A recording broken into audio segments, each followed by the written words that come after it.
All right, well, welcome to another edition of the Innova Sessions. This is an informal, but hopefully informative roundtable discussion on topics in the music industry with some very industrious people. So I'm Steve McPherson.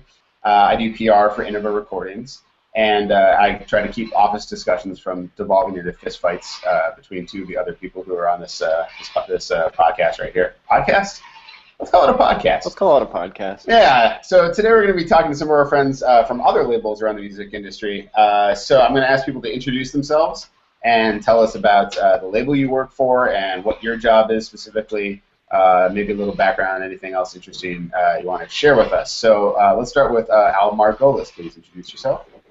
Okay, I'm Al Margolis. I run Pogus Productions and also work for Deep Listening Institute, Pauline Oliveros' label, and XI Records, Phil Niblock's label. I've been doing Pogus for 25 plus years, a lot of experimental type stuff, and as we're all doing, and you know, I am soup to nuts for all the labels. I'm the label manager, but also the label shipping guy, and at Pogus I do my own curation, but for Deep Listening and XI, Pauline and Phil do their curating, so I'm the shipping guy, the sales guy, the PR guy, if I had a mop, I'm the mop guy, but thankfully I don't have to do that. And I do that all for Pogus as well, plus curate everything. So, it's like all of us, pretty much one person operation. That's great. We need a mop guy at Innova, so if you ever want to come over and help us out. Okay, cool. I might need that job soon. All right, Bill, why don't you go next? Yeah, I'm Bill Murphy. I'm the label manager for Cantaloupe Music. It's the associated label with Bang on a Can in New York.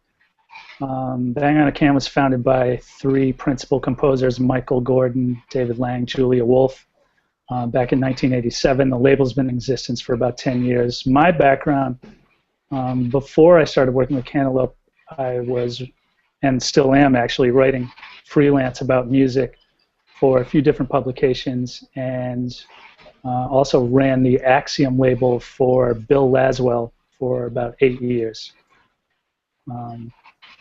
That's the gist of my background. Axiom. Say again? I was going to say Axiom is a great label, so I did not know that you were involved with them, but that's really cool. So, Chris Campbell. Hey everybody, my name is Chris Campbell. I run Innova with Philip, and Steve is our brilliant publicist, and I'm happy to be here, and I'm happy you guys came too, and I'm just looking forward to having a nice conversation and to listen and hopefully learn something from you guys today, because I certainly don't have many answers. Too much. Well, that's good. But I'm trying. I'm trying hard, though. All right, that's good. So, last but certainly not least, Dr. Philip Blackburn, please introduce yourself. The good doctor. Well, I am one of the long-in-the-tooth Innova/American Composers Forum people, because Innova is the label of the American Composers Forum, formerly the Minnesota Composers Forum, and since 1996-ish, I have been the front end of that donkey, trying to build a moving train as it turns into a label of the future, if not of the recent past. And so I give stuff for Chris to schlep and for Steve to promote to the greater unwashed, uncaring, disinterested public to make the world a better place, even though they don't know it yet. That was very Kanye West. Well put. That's a pretty good summary, I think, of a lot of what our jobs probably entail. So the first thing I want to talk about is that I think that I feel like I see an article. You've been seeing articles for years and years and years talking about the music industry being at a crossroads. But maybe it's out of fashion, or maybe we've just been at that crossroads so long. We've just set up and built our own little town at that crossroads. But I was curious. Let's start with Bill. From your perspective, what are some of the really big challenges that labels are facing as businesses right now? Well, I think when you're talking about the crossroads, I mean, you're right. That's kind of been the nature of the business for at least the last 10 years. And it really all started when everything went digital, and a lot of the major record companies started freaking out about how they were going to make money on CD sales and how they were going to monetize everything going over to digital. the challenge is basically the same. It's all about monetizing new markets, I think, and it's all about knowing your audience and catering what you do to your audience. I mean, the archetypes that everyone refers to in the business are the models that were perfected by, for example, Trent Reznor and Radiohead, where you go direct to fan, you try to create special packages, limited edition packages for the people who follow you, and essentially you're also trying to brand the label on the independent side, independent label, as an artist in a lot of ways, to the point where you hope that you achieve the level of saturation where there are people out there who are waiting for your next release, kind of like they might be waiting for the next Kanye West release. You know? Yeah, that totally makes sense. So, I guess we're going to talk about Kanye West a lot in this podcast. Yeah. But, you know, the thing about that to me is that the question of a model that's built on the Trent Reznor or Radiohead model, I think that the thing you hear a lot about that is that might have worked for those people because, you know, they're established. They've already sold millions of records through a traditional method, so they can go ahead and say, you know, pay whatever you want. But I think that a lot of us are dealing with artists, you know, who are not million sellers, who are probably never going to be close to million sellers. So Philip, I'm curious your thought on that as far as for people who are selling, you know, at Innova we do small batches of CDs. So if we're just talking about 1,000 CDs, like what's our, I mean, I'm asking what our path is to this, but Philip, if you could speak to that, like your impression of building a following, that'd be interesting. Well, I do think a cultural shift has taken place. In the days of publishing, when there used to be curators and gatekeepers controlling pretty much everything, you know, we have heroes up to the 70s, the Steve Reichs, the Philip Glasses, the Harry Partches, and then the Bang on the Can folks, the people who somehow come with name recognition, maybe post Brian Eno, but not much further. If you try and think of you know, classical / experimental crazy-ass artists doing wonderful stuff who have actually created a name for themselves since the 1980s, is hard to find, which is why I think CRI, now New World, and certainly Innova finds some of our best sellers are automatically Harry Partch and Steve Reich. Anytime a name can be inherited from those days, that recognition goes a long way, just because people are searching for that kind of thing.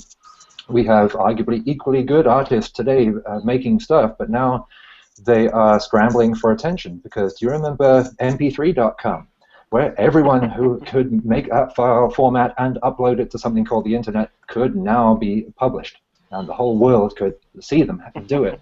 Well, that's the definition of an invasion species and a glut in the market pretty much instantly, because not all of it is worthy of the MP3 format even. Certainly not listeners' time. So I think the value of the label we're here to argue for today is that great artistic and judicious minds like ours can make good decisions between what's worth sharing and what's not. And none of us are vanity labels per se, and hopefully that there's some kind of prestige in having a label you know, put forth a narrow band or as wide a possible Catholic taste of a band of what we think is good music, and push it out to the market such as it is, so that they'll discover new things. So within that, there are format changes, there are abilities to change how these are shared and how they go viral, but we're really fighting against the power of the people to some degree. It's the power of the people where every creator is their own publisher and shouting into the void, saying, look at me, versus the power of the clique. And to some extent we represent a club, more or less easy to get into, that can have a slightly more collective voice and hopefully more insider access to distribution, even though some of that's traditional, in order to say we believe that this is head and shoulders above some of the other stuff, not all of it. So I don't know if those two systems will ever really reconcile themselves, but we are in that kind of middle ground, I would say, right now. Yeah, I'm wondering if the sort of I like the curatorial aspect of labels and you know what we can bring in terms of finding good stuff out there and pushing it out to more people. But to sort of play devil's advocate to that, I mean, I think one of the problems with the internet and the wide availability of all kinds of music now is that it's really easy for people to just only listen to what they want to hear and not ever be exposed to things that are not in their wheelhouse. More than ever, it's easy to eliminate music that you don't like, whereas before, if you listen to the radio, you sort of you might get challenged a little more. So, I mean, Al, do you think that can be a problem, that people just get in a little box and they never get out of it?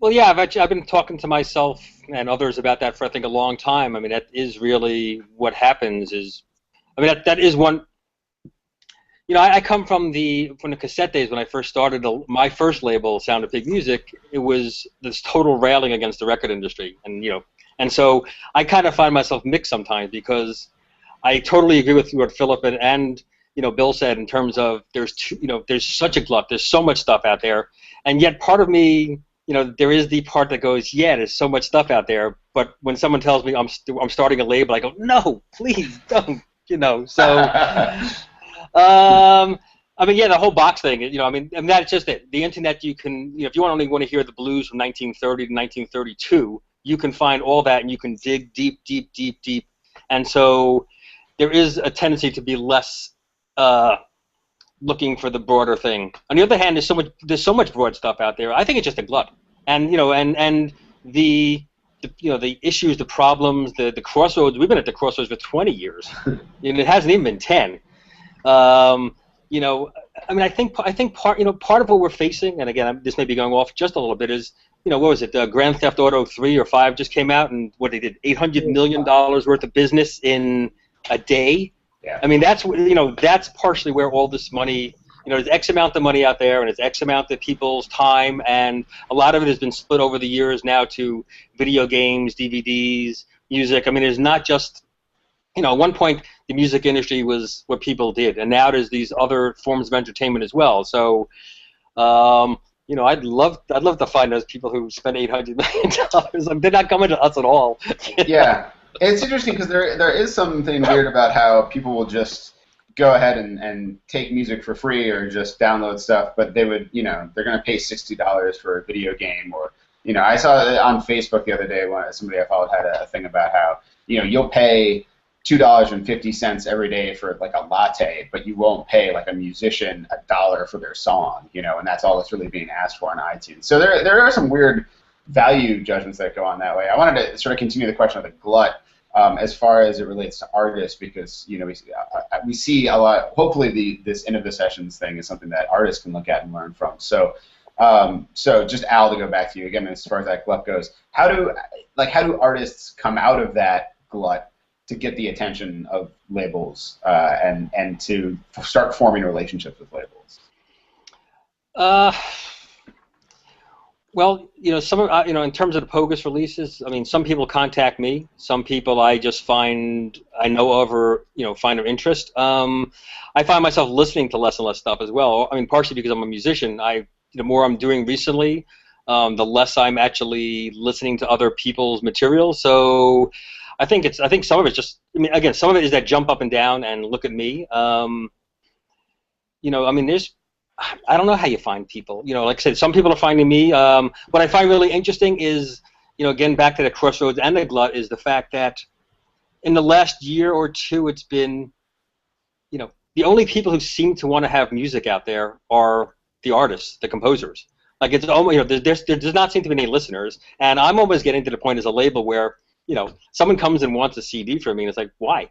I can't sell it, and you're not going to sell anything. So, I mean, the person who comes out and that stands out from the glut, they probably don't need us on a certain level. I mean, there's the thing about the internet and downloads. They can, my biggest download sellers and my biggest CD sellers. That hasn't changed. In terms of going back to who are the big, what Philip says, Steve Reich. I mean, Phil Niblock for his label, Pauline for my label and her label, everyone, Alvin Lucier, but beyond that, new people, and I'm not sure if that answers the question, but I'm not sure, if you get out of the glut, you don't need us, because you've already discovered another way to, be noticed. Yeah, I think that applies to Innova. Bill, go ahead. No, I'm sorry, I was just going to say, I think it depends on the degree to which you've escaped from the glut as to how much you need a label. I mean, if you've established that you're good, if you establish that you deserve respect as a musician or a composer, if you have an audience, if you perform regularly, or if your work is performed regularly, then you could probably do it yourself. I mean, there's a lot of time that's put into, not just the composing and the performing, but all the other stuff that comes with that. And, for an artist-run label like Cantaloupe Music, I mean, I think those are becoming more and more the norm. And if you can get to a level as an artist where you can actually start a label and bring a lot of people on board with you and get traditional distribution, then yeah, that's something that you should pursue. But if you can't quite rise to that level, I think you do still need labels. You do still need the traditional distribution network, especially in the genre of music that we deal in, where the CD as an artifact is still appreciated by a large portion of the audience. Yeah, that makes a lot of sense. I think that one thing we talk a lot about at Innova is how, I think that maybe the times when I think the thought used to be among musicians that you do all this work, you do this hard work, you have some work on your compositions, get them performed, things like that, and then a label can sort of pick you up and then take care of everything else, and then you can just work on your music. Like the days of that are sort of gone. Like any kind of work you do is going to be in partnership. There's always going to be artists working with the labels, and I would sort of like to get Chris's input on this, because we work closely with artists all the time, and then you're also an artist. Chris just had a record come out on Innova, and has been trying to figure out how to work as an artist, not just as a label person. So, Chris. Well, I mean, I think we're kind of all pointing to something that I'd like to explore a little bit more, which is we hear a lot from artists where quote unquote successful and more underground artists who want to be plugged into a community. And the label affords them that opportunity to get a sense of, hey, I'm part of this tradition, and it's a really pragmatic thing too, in addition to, like, oh, now I have a couple hundred people that I can listen to their music and see, like, oh, they might be related to me in some form or fashion musically.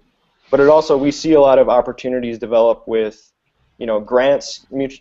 A couple artists that have found themselves through the label might apply on a grant together and get music that way.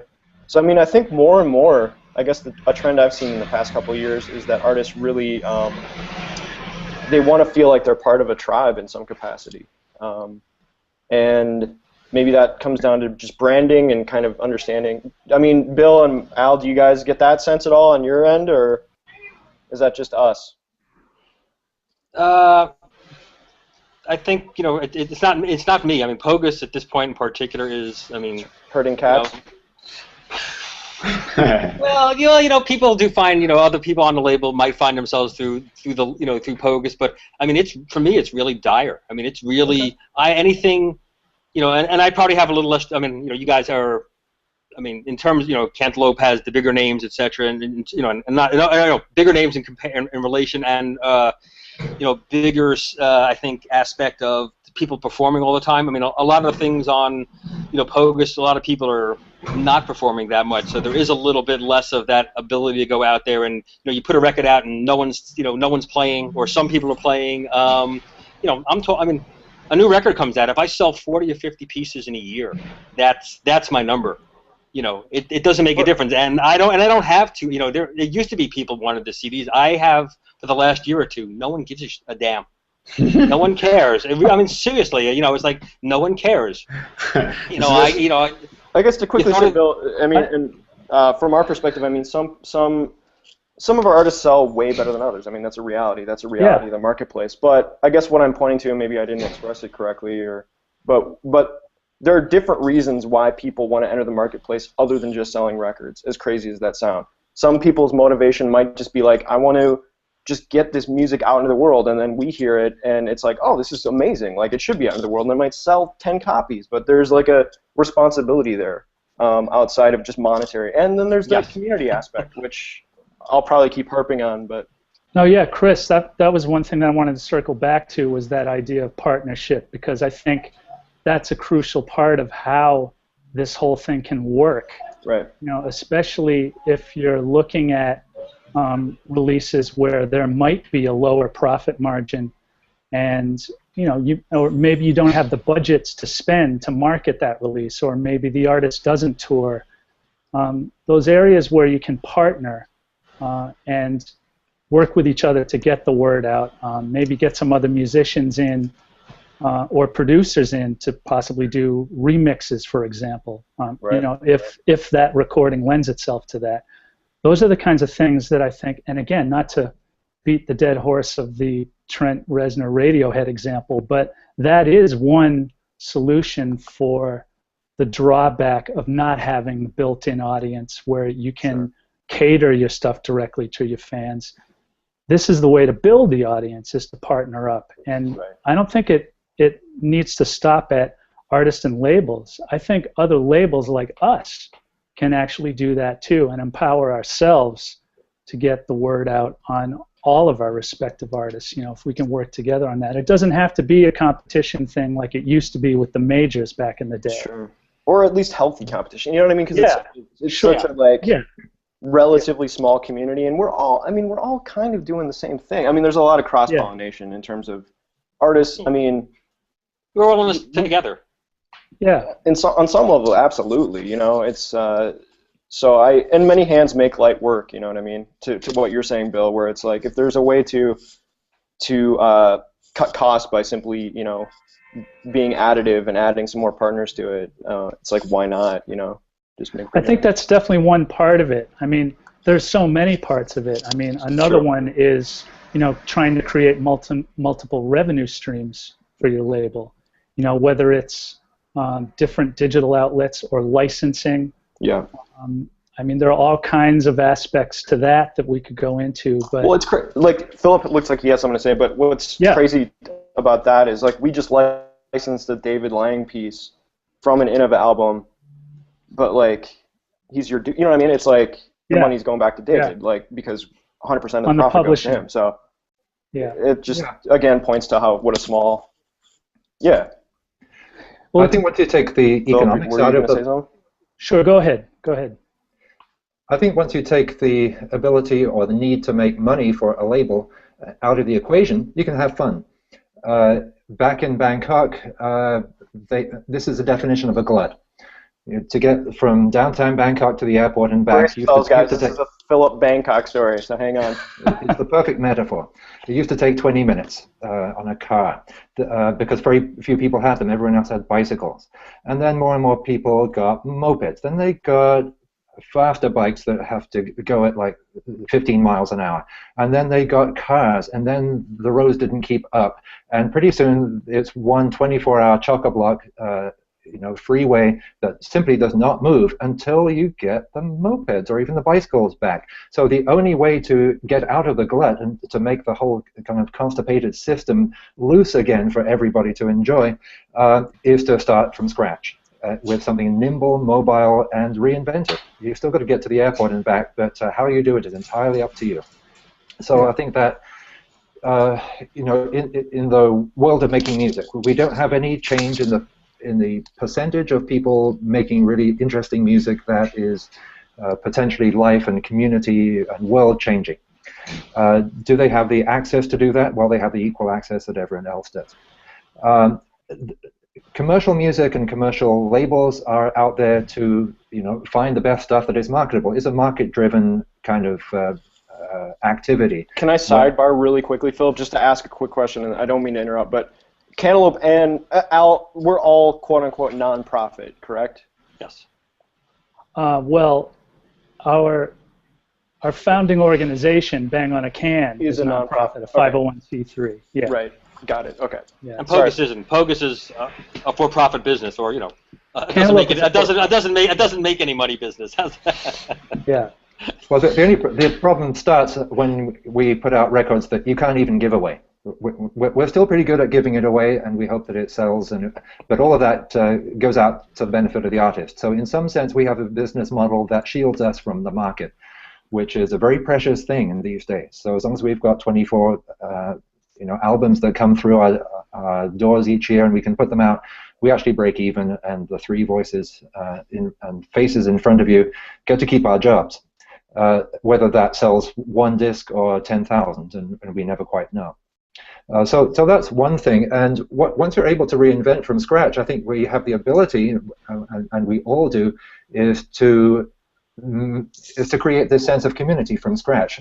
If you're an anthropologist, then well, you've got your individual, you've got your family, and you've got your tribe, and then once you get into states, cities, and kingdoms, you're kind of in the glut area again, where things don't work very efficiently.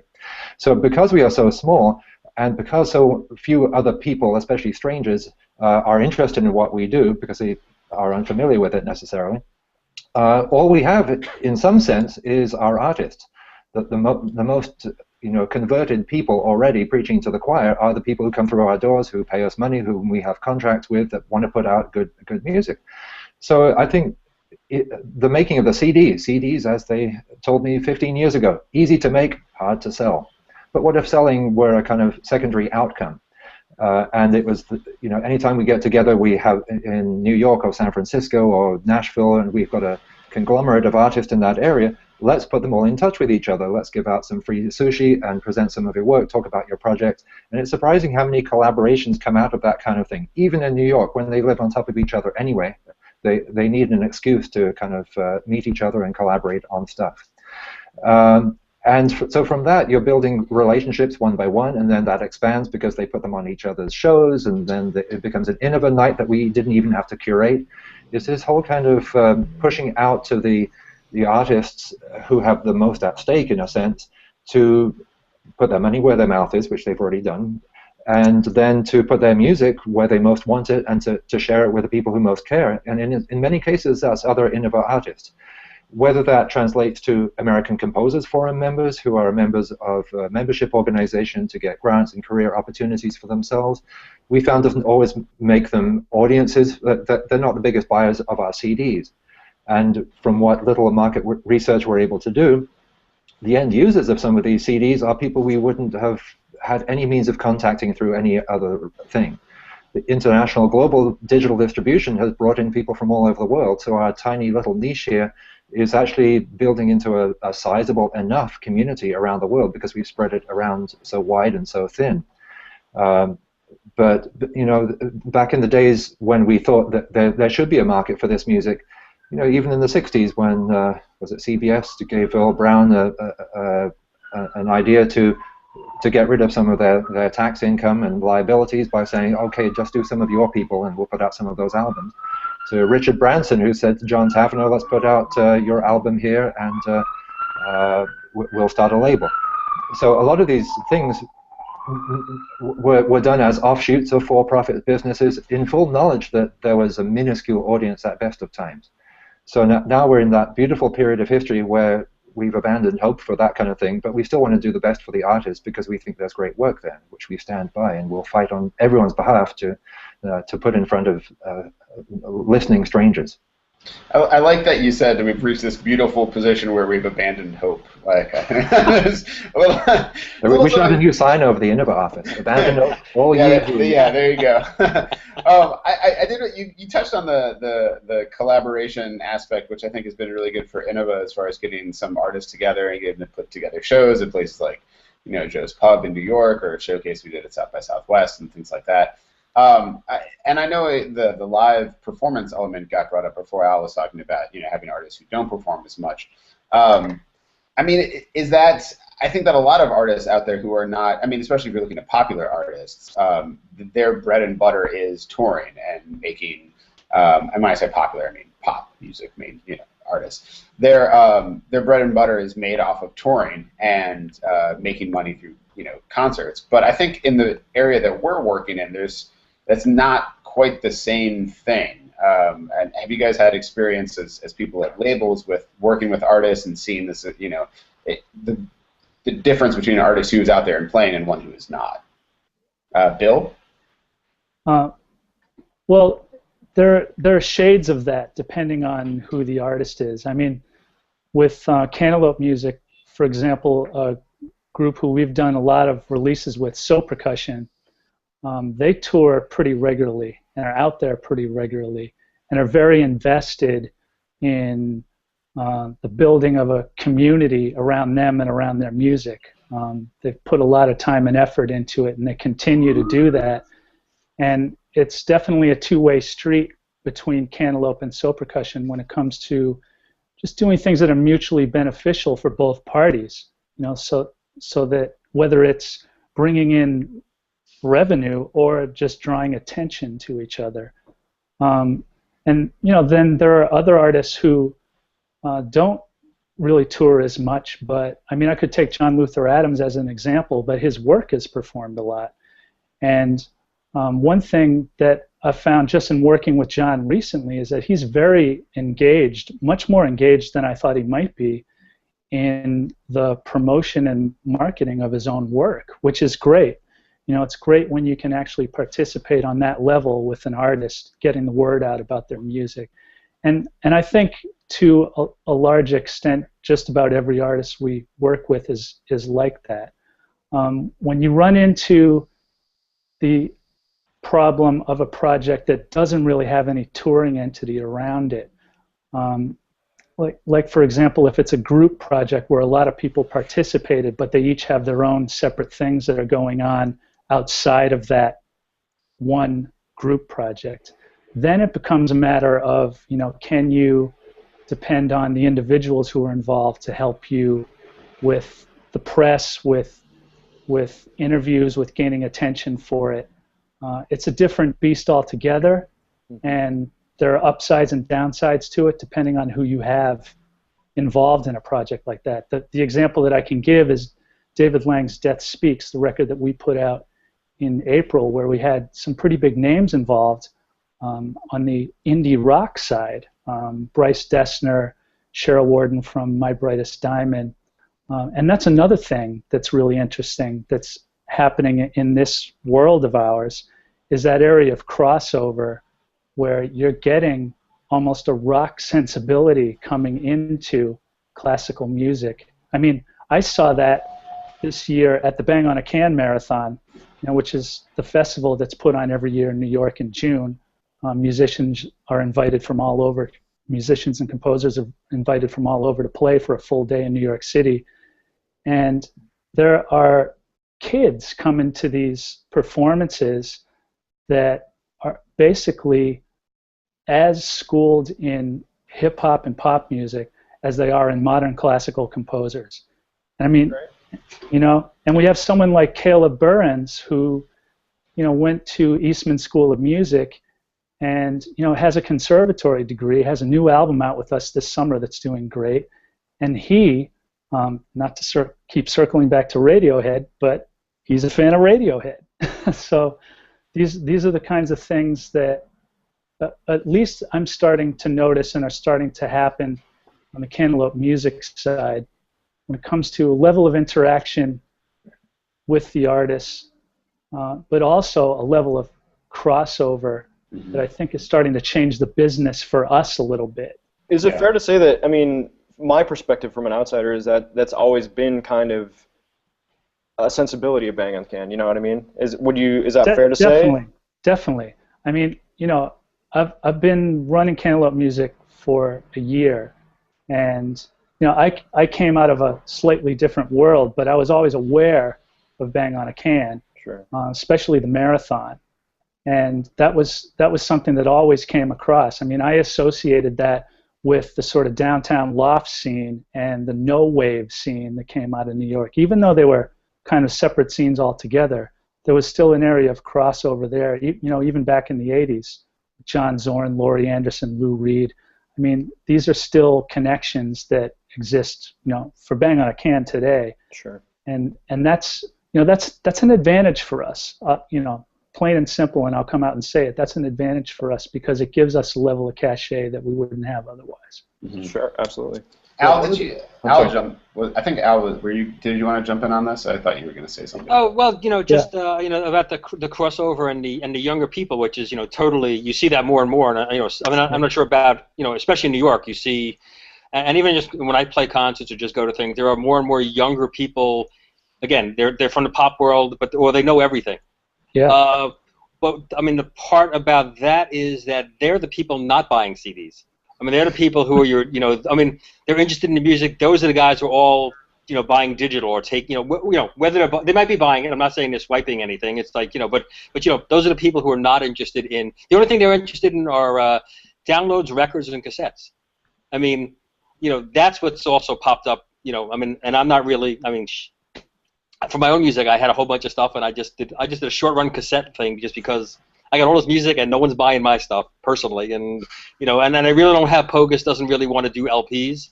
And I don't want to do cassettes necessarily. So, but that's kind of where some of the market has gone. And just in terms of the audience, you talk to people, and I speak to people at concerts or at parties, and they go, "Oh yeah, I haven't bought a CD in in years. I only buy cassettes. I only buy LPs. I don't buy CDs. I mean, this is kind of sort of where our audience, and or purchasers, however you want to do it, our audience has gone and split.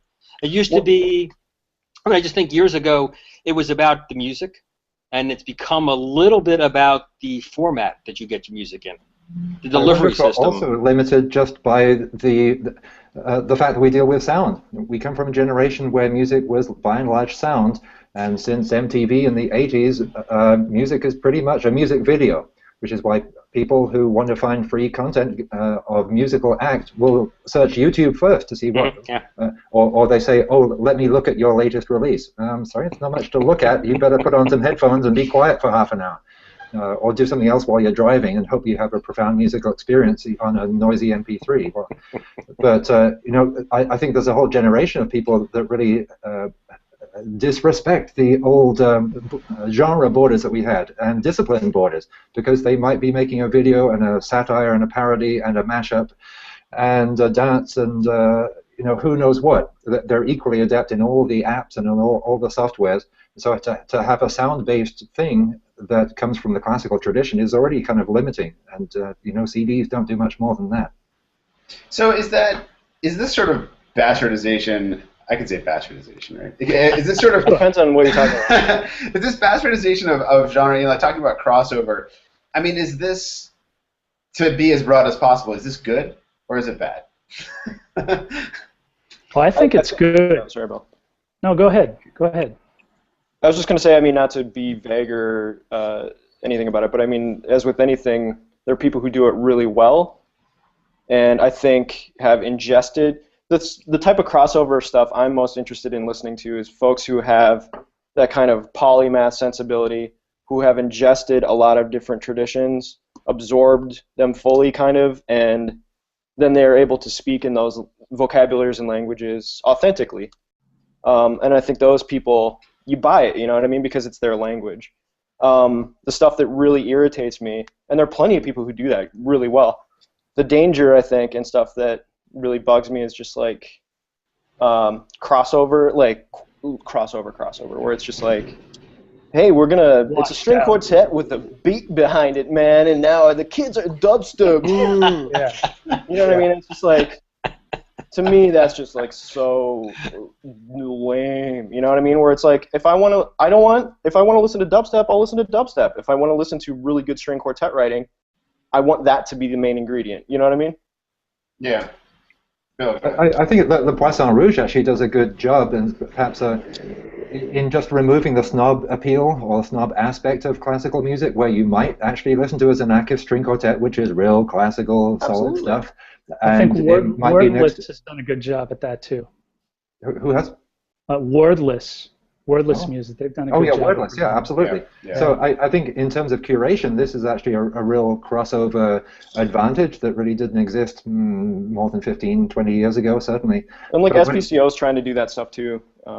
That's the St. Paul Chamber Orchestra. Yeah. Right, but it's got to be done really delicately, and so it's not just another sly marketing tool. So we're going to present indie classical, and we're going to take a goth singer and put a string quartet or piano quintet behind her, and shots fired. And everyone will love it, because what's not to like? There's something for everybody, even though it seems like sugaring the pill and cheapening the whole aspect of it. I mean, there is that danger, and we talk about that a lot at Innova. Where, Bill, I'd be curious to get your opinion on it. And I mean, as with anything, there are folks who do it really well, and you're like, wow, that's a new flavor profile. And then there's just stuff that's just like, anyway. Do you have anything to add to that, or? Well, in that area, I mean, I've kind of been tainted by my own experience because I worked for a guy, Bill Laswell, to whom genres existed to be destroyed. So when it comes to, quote unquote crossover, I mean, the idea of crossover to him and to me is a much more watered down version of like the one you described, with strings over dubstep just purely to have strings in there and for no other reason.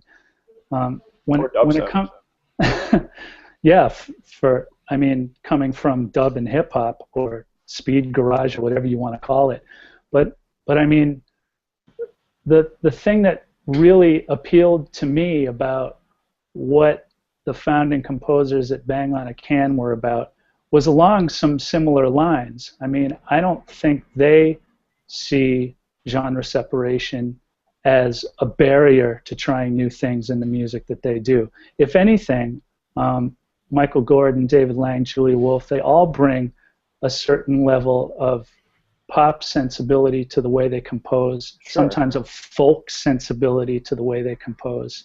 But I think with those guys, I mean, not to sound like a snob about it, but I mean, you know what I'm saying about, like, you can kind of sniff out people who it's their, like, authentic voice versus, like, somebody who's just like, well, the kids will like it if I put a hippity hop beat behind it. Yeah, And I think like, that's always going to be out there. I mean, that's essentially what 95% of pop music is to me and to my ears. I just like the idea of, and I've always liked the idea of not having to feel constrained by, and it comes down to the way you even market a record. I mean, do you need to identify it right off the bat as quote-unquote contemporary classical? I mean, when we marketed Caleb Burns' record, he suggested calling it emo classical, which I thought was great, and it actually clicked. It kind of caught on. And, these are the kinds of things that I think can really generate more attention if you're trying to build an audience. Just not to use the age-old cliche of thinking outside the box, but tear up the box. Just like start looking at other ways of not just presenting the music, but also literally describing it. Sure. Yeah. I want to veer away a little bit. Maybe Philip, you can respond to this. Maybe this will involve what you were saying. But I wanted to talk a little bit about that generating interest in the music, because it's something that I obviously come across a lot doing publicity.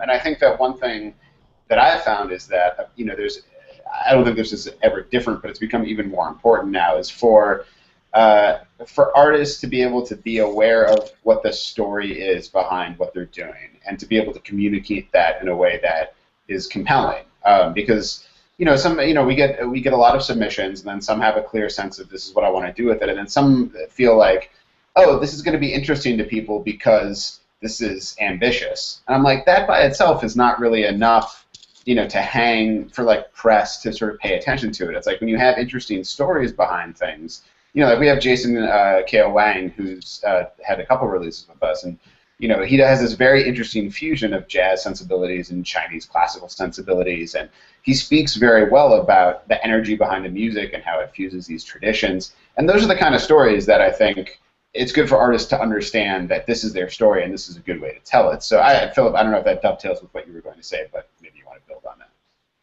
Dovetail it. It certainly can. I mean, one of the things that keeps me interested in every new piece of music that comes through the mail or comes out of someone in front of me is how the maker relates to the made.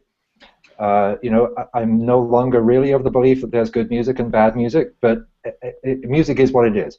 And the way it comes out of the person who made it, to me, is the most psychologically interesting thing.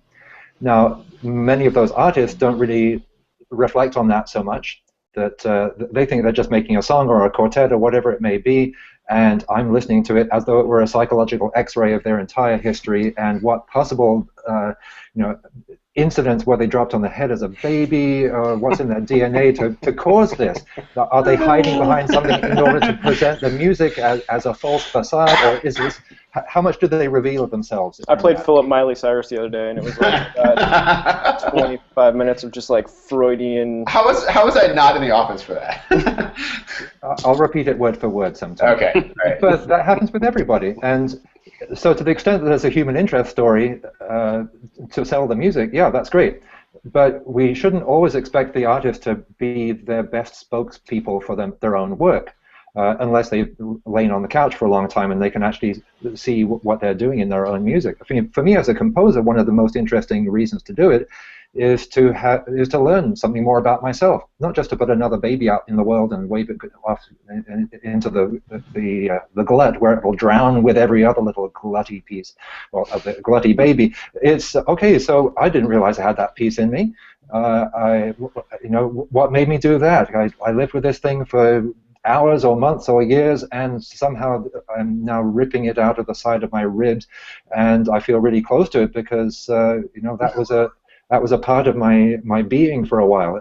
A billion little decisions went into that, and so embedded in that is a good chunk of me. When I'm dead and gone, those things will still be out there, which I think is one reason why people still want to make recordings, so that they put the best forward for their legacy. It's kind of a deep listening sensibility. Is that fair to say that? Oh, yeah. I mean, listening is a creative activity as much as composing. I mean, listening is composing. Yeah. Listening is community. Composing is community. So yeah, these things are very much tied together, and I often think of my compositions as occasions for listening, not just, oh, here's a beautiful object and I want you to buy it and value it.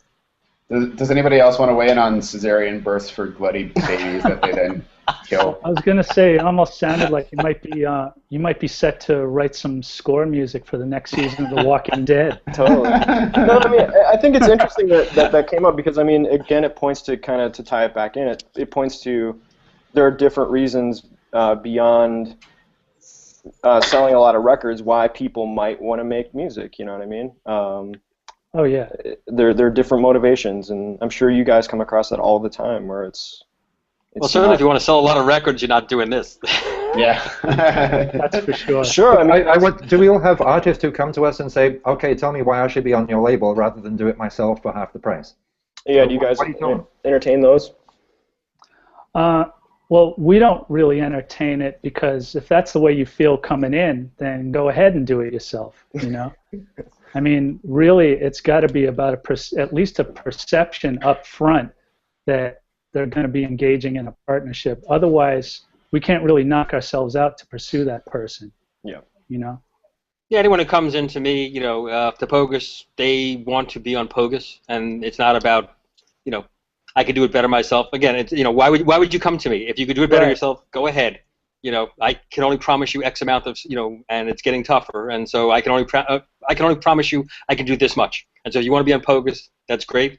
And I always appreciate people who do come and want to be on, Pogus, or, and if it's not Pogus, I do try to send them to, Innova or Mode or New World or, whatever, I mean, if they're not going to work, or, I mean, I do 4, 5, 6 records a year. There's just not enough, wherewithal in my, between, I'm the only person doing it, so there's no money, there's no, I mean, in terms of just, having enough time and energy and what I can do, so, there's lots of people who do interesting things, and, and again, kind of back to that community thing as well, as, send them to someone else who might be able to help them out.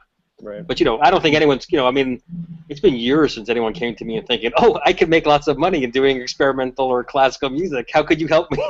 So is it more about just being part of that brand identity? Like, is it?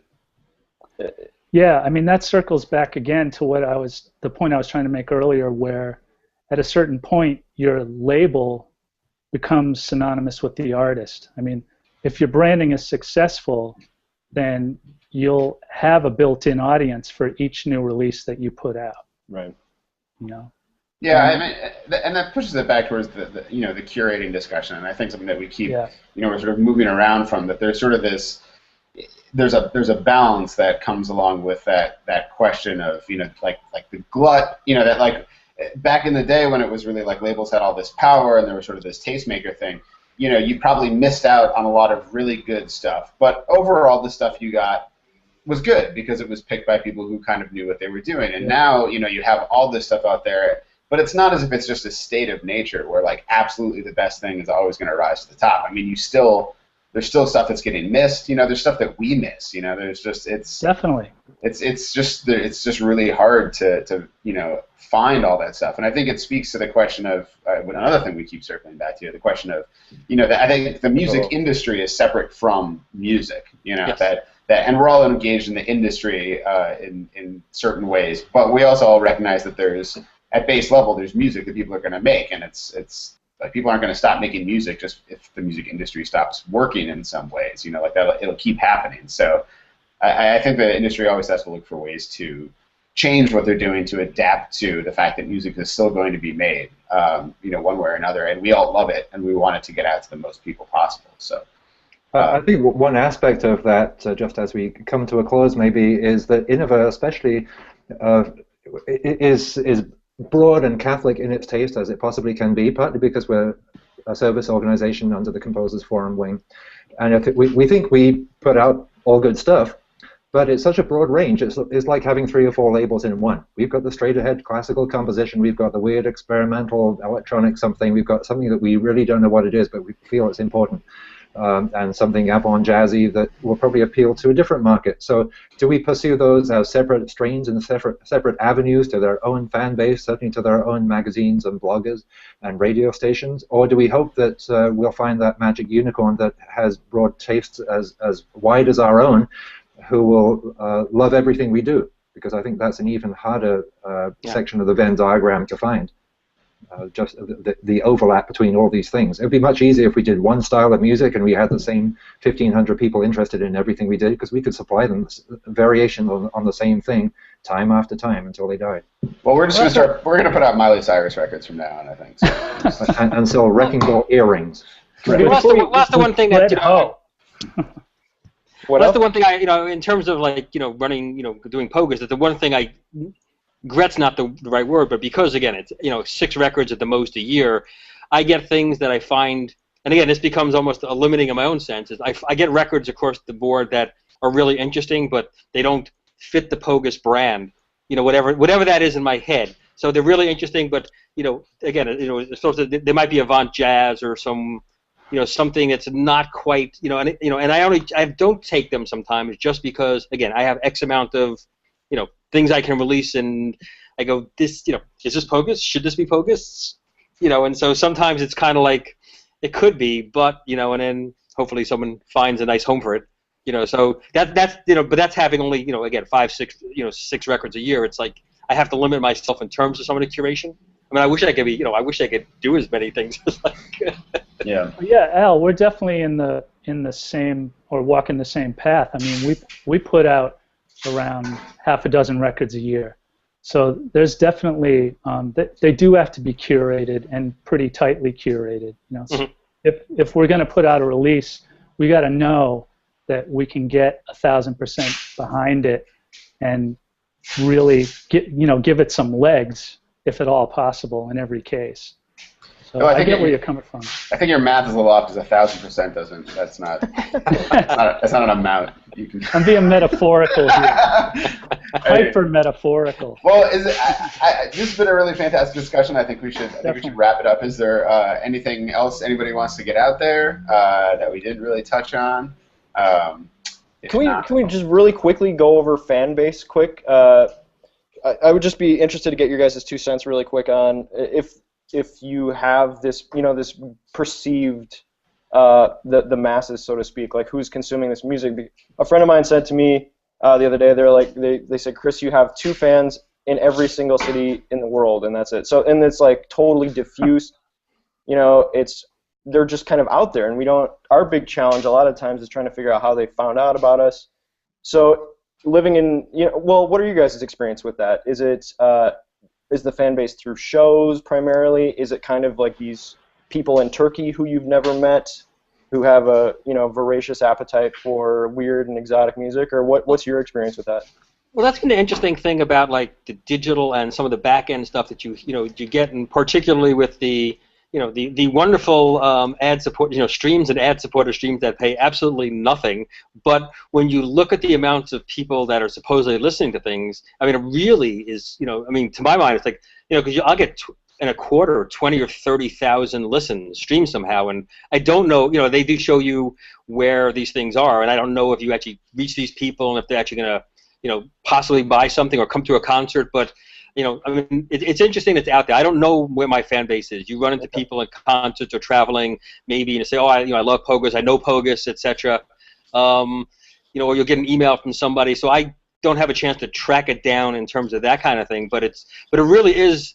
I mean, that has been the thing about the whole digital world, is that this stuff's out there and people are listening, and you have, on one hand, it's really fascinating. You have no clue who these people are and where they are. Sure. What about you, Bill? Is that? I think, if you want to dig deep and get to those analytics, you can. I mean, you can find out if a fan you have in Istanbul is between the age of 25 and 34 and what they had for breakfast this morning. But it takes a lot of time to do that amount of digging.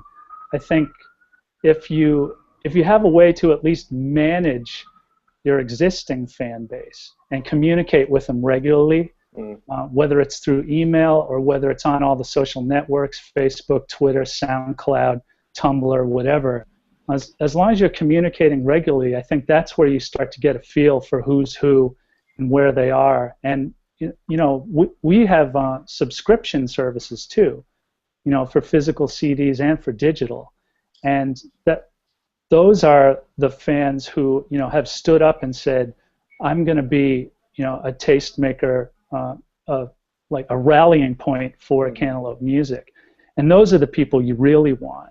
Sure. You want the super fans who can help you build the community beyond your existing fan base. There are all kinds of tools out there where you can know more and more about who your fans are, but it's also pretty easy to get distracted by all the micromanaging that's involved in finding out who they are and all the data that comes with that. I think it's better to take a more organic approach to that, I guess. Yeah, this is why we outsource everything for the NSA. Exactly. Steve works for the NSA. Who are watching this right now, as a matter of fact, I'm sure. Yeah, exactly. And it's worth pointing out to all the viewers out there, if they haven't already noticed this, that the act of getting you guys and us guys all talking together, even though we should be deadly rivals and try and wipe out every other record label on the planet, it's actually more fruitful to build the tribe one by one with our colleagues out there who are arguing for the same change in universal priorities. So here we are doing it on the label layer of things, and so we thank you for it's not for us to thank. How patronizing. We're glad to be part of the team. Exactly. Yeah, we're happy to be part of this big family. Oh, this is so nice and warm and cuddly. So, well, I'm gonna go ahead. Group hug. A virtual group. Yeah, I'm gonna go ahead. I'm gonna take the reins on thanking people and just thank you guys for being available for doing this, which has been great. So thanks, Al Margolis from Pogus and Bill. Thank you. My pleasure. Thanks. Thank you. Yeah, and Bill Murphy from Cantaloupe, and my partners in crime, Philip and Chris from Innova. So thanks, and we'll see you guys around the world of new classical music and on the internet. So indeed. All right. Thanks. Thanks a lot, guys. My pleasure. Thanks, you guys. See you guys. All right. See you.